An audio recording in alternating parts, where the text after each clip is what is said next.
Then the letters, when they were writing me, then they would ask me, Mommy, come back home. We want to see you. Oh, Mommy, come back home. We are not going to school again. Oh, Mommy, come back home. Grandma is very ill. She's in the hospital, and so many things. Like, they really missed me. So when I came back, they were very happy to see me.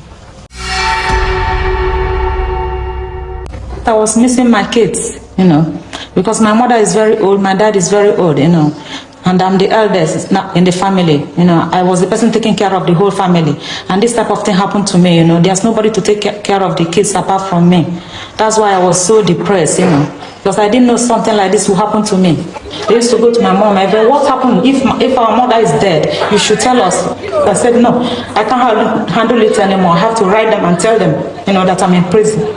I thought, about taking my life. I attempted suicide, in Holloway. I was taken to the court with my baby, and it was at the court. That was Oxford Magistrate Court. It was at the court. She was taken away from me to the foster home. How did you feel? Well, I felt really bad because what they told me was that she would be with a childminder while I go upstairs to meet the magistrate. And when I came back, I asked for my baby, and I was told she'd been taken away. I felt really bad. I think I should have been told the truth. Eventually, just after 2 weeks, she reunited with me. Babies are only allowed to stay in Holloway prison for 9 months, and then after 9 months, I'll have to decide if I want to send her back to Nigeria or she goes into foster care. I was very depressed. I just couldn't think of what to do, with myself, because I thought of my other kids, who did not know exactly what was going on, with me, and coupled with the fact that very soon my baby will be taken away from me. So, I was in a state of complete dejection and, very, very sad. Very, very sad. Very sad. I've actually known of a situation where a woman hadn't seen her children for 6 years. They came into the country. One was 3 years old, 4 years old, and she was actually carrying the second child. They then left the country. 6 years later, they were reunited at Heathrow Airport to fly back to Lagos, back to a country that they don't even recognise. The eldest child was almost immediately put out on the streets hawking to raise some money. The boy was the butt of all the jokes and pranks of the more experienced Nigerian boys because he had no idea how to street hawk. And then eventually he was knocked down and killed because he was inexperienced in jumping in and out of the traffic. Olga Heaven has just located the family of another inmate in her care. What about your children? With my mom in Nigeria, because when they sentence me, I don't want them to be with the foster, so I have to send them home to my mom.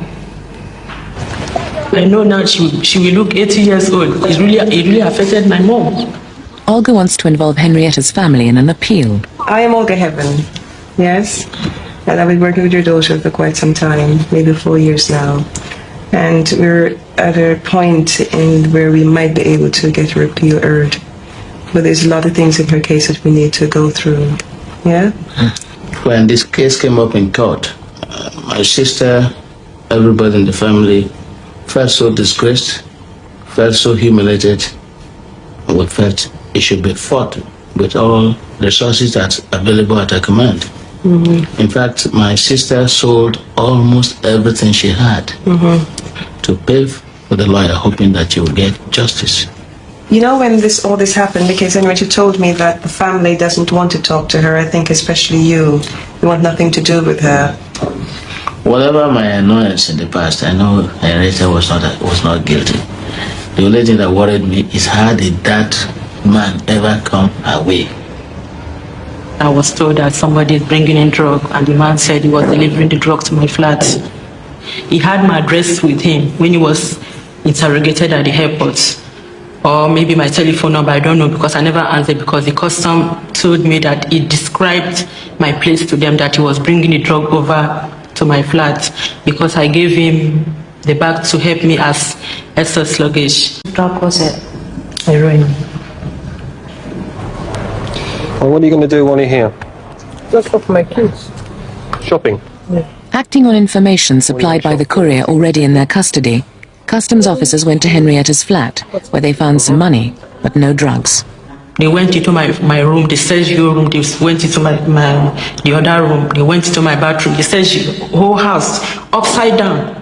And now they are charging me to be an organizer. Whatever evidence they find in the flat, anything to do with drug, they didn't find anything. Tell me. What happened? The tower I sent my pikin to market to London to go buy market for me. So she was actually doing the trading for you? For London. Yes. I get customer for London, Shamash. So many customer I get. I take a letter, flat. Say I will get money. So go London, go buy goods for me. Immediately after they find that money, they didn't even want to know how that money came about. They didn't even want to know whether it's a genuine money or a money that had been sweated for years. Because my mom had been doing this business, not today, not yesterday. It has taken us years to accumulate that money. So suddenly the custom from nowhere, they find that money. They've cashed their big deal, their big dealer. Even big dealer, they went to my account, they went to the bank. They found out that for years my mom had been doing this business. Most of the time we bought our money in bank drafts, we bought our money in checks. They didn't even pipe any bulk money in the accounts. So where the drug, the organizing drug have been, where I put the money, I don't even know. I sent my solicitor to Nigeria. My solicitor should be a witness. They gave that solicitor to me as a duty solicitor. If I have anything to hide in Nigeria, I will not even say the man should go home. But this man is on drug, or maybe they are trying to pin me to be organizer. You will be able to tell them in court for me. That's the main reason why I pleaded with my mom. If you mean our last pennies, you should pay for the case. Let me clear my name before they give me the time. When the solicitor came here, did you make him see your family story? Did he see what was happening in your house? What happened? We stayed for quite a few days, and we took him home. We let him see the situation of things. Right. See the kids. Even at then, we had a lot of problems. So the house is empty, that sort of thing. So he saw everything, and we thought he was likely to put forward the case. As he saw it, there's nothing missed.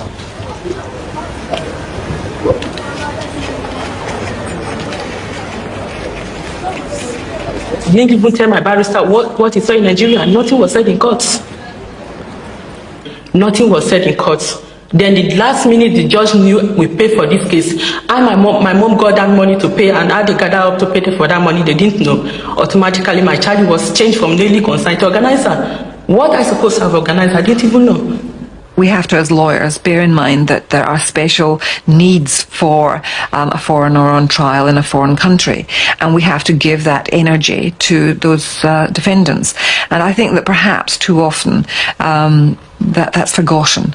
There are many lawyers who fight these cases well and hard, but of course there are also lawyers who don't give enough time to them, and I think that we have to be very anxious to make sure that people who are standing trial, who are not part of our British population, are given as much of a crack at justice as anybody else. I got 12 years. At this my 50th year now. I don't know. I can't explain it to myself up to today what I supposed to have organized and what I'm doing the time for. Nobody told me up to now. How does it happen in British law court that a person could be convicted on a mere evidence of co-defendant? Right, yes. It sounds very strange. Yes, I feel quite convinced that she is innocent, because as you know, her co-defendant, he got 7 years, I think, that he's already released. In fact, the judge sentenced me first and sent me out before he gave the boy the sentence. And I was told that he made a remark that because the boy helped the custom, he has to give him a lighter sentence. And I was later told by my brother that they saw him in Nigeria. And I told them not to do anything because I don't want them to go and be charged for murder because they were still bitter about the sentence. I'm now the guilty one and I'm still here. Why is now in Nigeria enjoying himself? I thought, well, I'll go home and wait for him. I mean, he come out first. Mm-hmm. I think I'll deal with him myself personally in my own way. I mean, I feel like killing him. Right. So, in fact, I thought I was sure certain I'll kill him if I see him. So I decided I'll get to know his place and found out where he lived and everything. And then later on, time heals every pain. And I lost everything I've ever worked for in my life.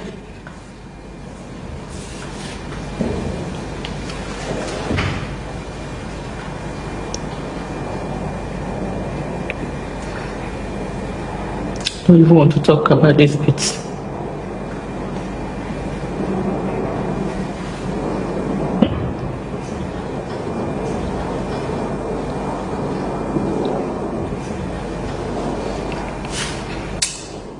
I don't know if we can stop it now because I'm really getting upset now.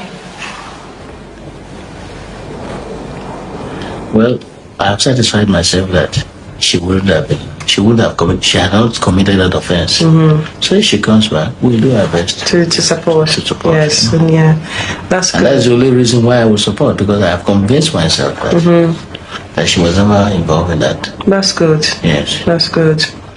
A member being involved in what society frowns against, the shame goes to the other members of the family, and therefore the stigma, and therefore no family unit would want to have their member associated with drug trafficking, and that's the stigma that goes with it. Your child that's name, there's nothing you can do that can erase it. You can't be bold facing the society. Even if you are a businessman, you'll be feeling very shy and can't be bold, talking to people, because it's so bad when they say you are in prison, whether for what you did or anything mistake. We believe that in our own cultural setting, stigmatization is a factor that would discourage people from engaging in it. And that's why our government, through the NDLEA, went to the extent of asking foreign countries or foreign governments that have convicted Nigerians in their prison to send their photographs to us. Because to us here, the idea that a photograph of a family member is on the papers among those criminals is traumatic enough to discourage people from engaging in this kind of nefarious illegal drug trafficking. Increasing the stigma may deter some couriers, but it doesn't deter the drug barons. With the legal economy more or less bankrupt, it's hardly surprising that the illegal trade continues. Sadly, despite very great efforts by ourselves and the Nigerian authorities, both together and independently, I have to say that there is still a risk that people are from Nigeria, travellers from Nigeria, do still pose a threat to us. Was there any other way that you could have made some money? Well, that is a true buying and selling, Like I was doing this buying and selling before. In fact, it's this threat and the ejection letter I got from my landlord, that actually made me go into this sort of thing. If he allowed me to be paying, monthly as I was doing, I don't think anything would tempt me into doing this thing at all. Nigeria has decreed that any citizen imprisoned abroad will be liable to a further 5-year sentence at home for bringing shame and dishonor on their nation. Lawyers in this country are very concerned about the whole issue of double jeopardy for people who are involved in trafficking. Because on the one hand, here we are sentencing people heavily for drug importation. And now people are actually returning to their home country and being punished again. So for this reason, I don't want to be identified, just my main reason, to protect my identity. That's it. I'm, very much worried and afraid I may be arrested and sent back into jail. And when I go back to the country and my passport and the papers were handed over to the immigration department, so I was called into the office and I was interrogated And I stated my case, the offenses and everything, and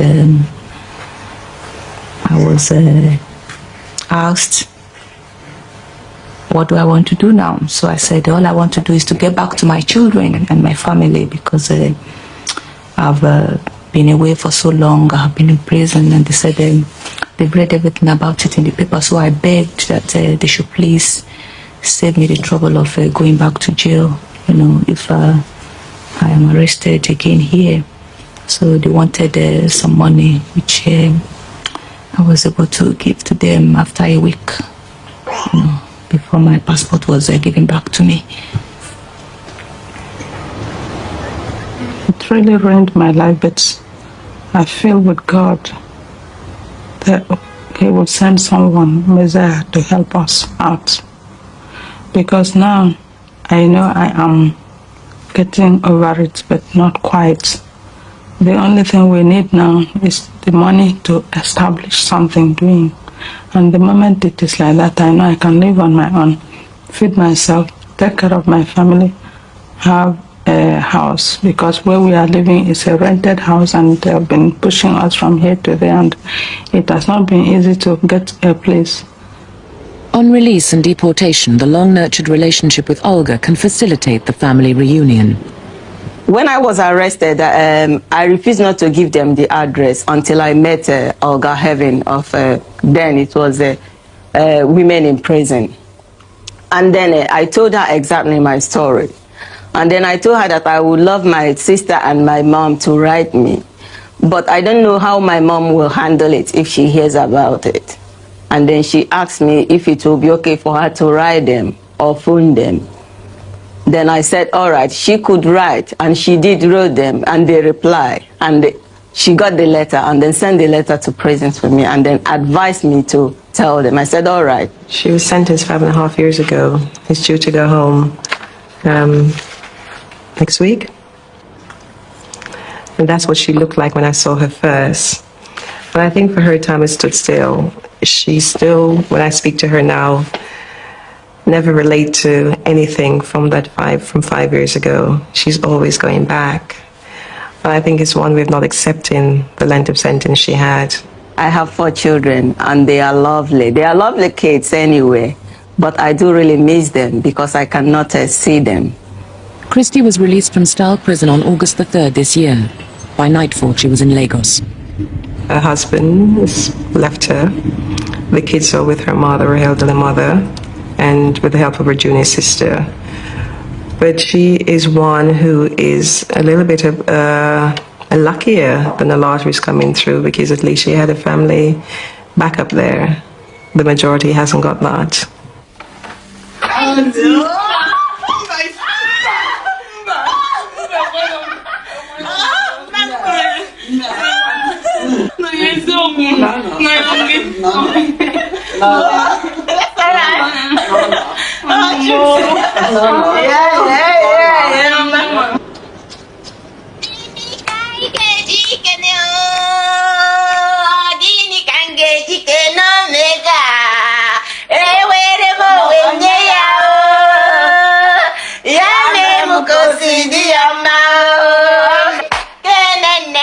The following day, she learned that her firstborn child had died 3 years ago.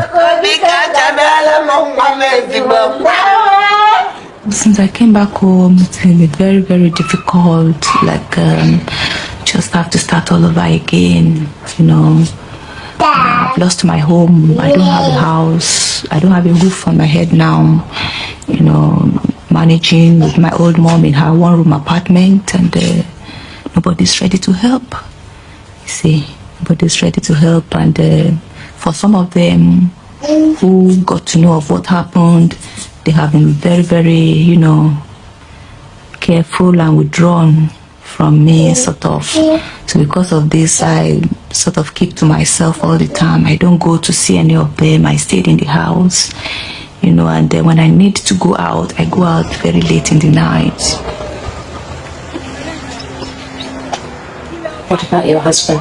He wasn't ready to accept any explanation, I gave him. He was very, very annoyed and still bitter, So I'm still trying to plead, get the family to beg him, and probably he will. And I'm just back a month now, so probably with time he will forgive and accept me back. I don't know. Do you still love him? Yes. This is not the welfare state. This is a state if you cannot prostitute yourself, if you cannot smuggle drugs, if you haven't got family to help you, you have to find a way to survive. And I feel that at the moment, the whole thing around drug couriers coming through Nigeria, it will eventually move along as the custom exiles are getting, exactly where it's coming from. So go on to somewhere else, another poor country. Behind the scenes to the drug barons, the people who are actually manipulating and exploiting these women. We come through the Green Channel today. Have you anything to declare for customs at all? Right, okay. Has anybody given you anything from Nigeria to bring to this country at all? Nothing at all? Okay. You packed all the bags yourself? Yes. So you know what's inside the bags? Yes. Okay, right. Very many of these women who would like to be able to talk and to be able to say who was responsible for their being here can't point the finger. They still have children back in their home countries. They still have families, and they're almost hostages, so that they know that they can never tell, because to do so means that others are going to suffer. Well, she obviously told a lie about the money and the baggage. Yeah.